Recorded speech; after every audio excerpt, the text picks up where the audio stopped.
Hi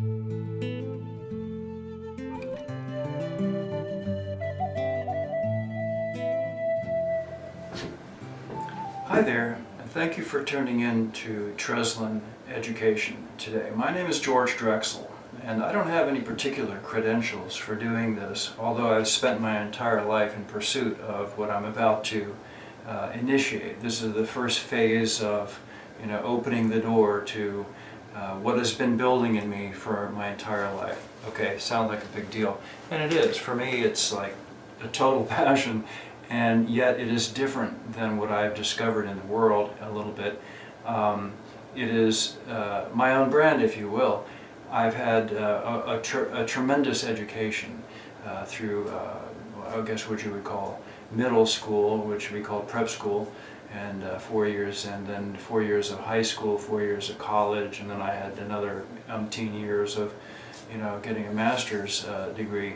But that's nothing, and that has nothing that gives me richness.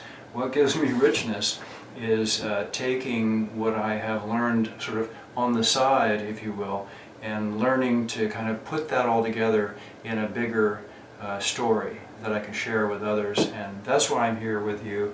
That's why I created Treslin as a platform for that, for meeting with other people who we would call thought leaders or writers or creative people, and putting their content out in such a way as to build a core element around what I proclaim is missing in education today.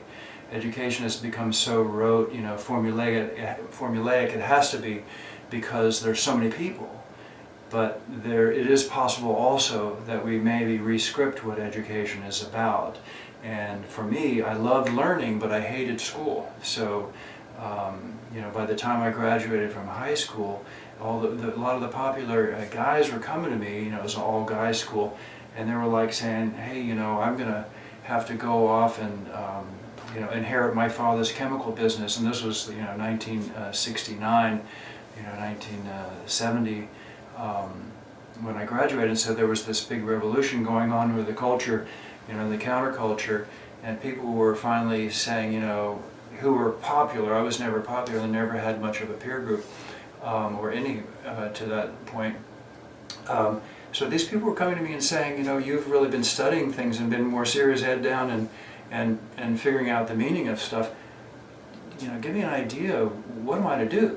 And so few things like that through my life have kind of inspired me to really take a stand and get up there and try to articulate what I think is missing, and that's what Treslin is about.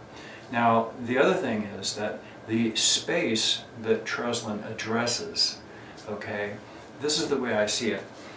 Treslin is, as you see, is here. Okay. This is what I call the mezzocosm.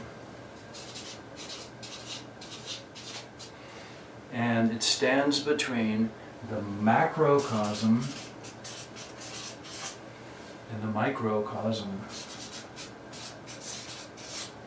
This is the 3 million mile high view, okay? But I love it because that's the way my head works.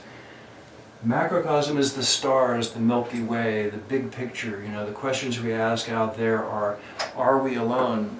What does it matter? What is it going to? Is life possible out there? Are we the only ones? Is our little mythic stories of Jesus Christ or Buddha, do they pertain to the things we may discover out there? Or, in any case, macro, big picture, way out, infinite.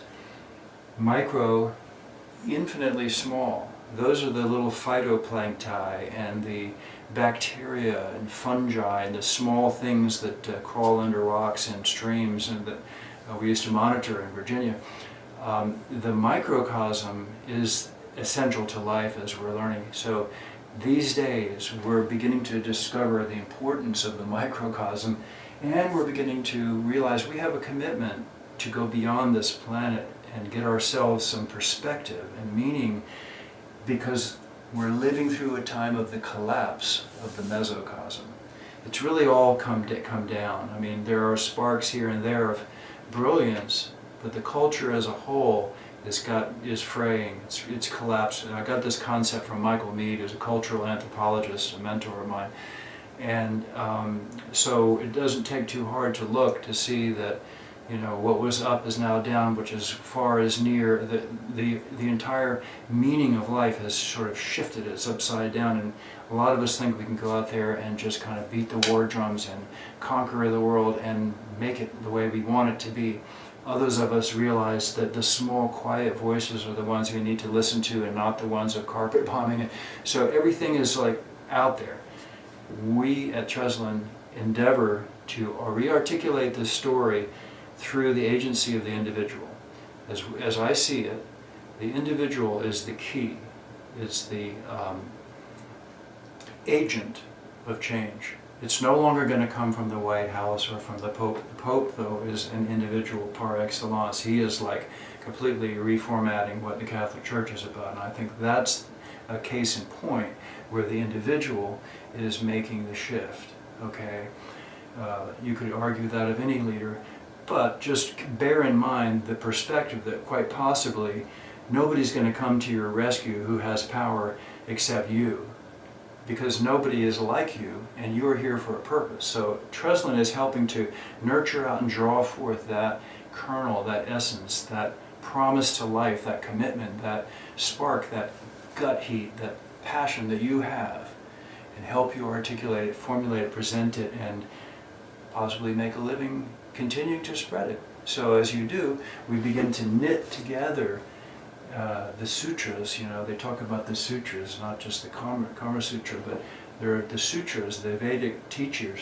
They knitted together the meaning structures and gave people a whole feeling of connectedness from the greater to the smaller. So that's what that Treslin is also acting in that space. It's always been my life passion. So I invite you here to put your name, your email on the side as you see, and I'm going to be presenting 3 videos soon that will be articulating more specifically where I come from, my background, and what I'm producing, and how I see we're going to move this whole thing forward.